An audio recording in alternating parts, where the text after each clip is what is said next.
Nema nešto strašno. Tebe nešto, mene ne. A lako je ovo smjeno, ja dođem i prođem, ali ovo je povijest, ovo je nešto od uvijek zao. Pa dobro, o čemu je? A u ženama o čemu bi bilo? Pa kako misliš u ženama? Pa lipo, kad gledam ove od Sulejmana, evo nešto dođe mi da se mogu zoviti. Pa sigurno si jednu morao zapamati. A jesam mogla redavno držati, to mislim. Ajmo!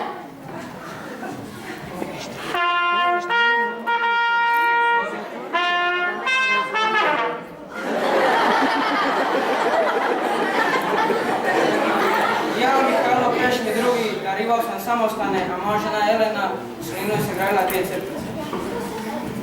Ček, nemoj ti sve reći, pak se ovdje meni radi o Pragu. Bila je crkvica Svete Marije, Svetoga Stjepana.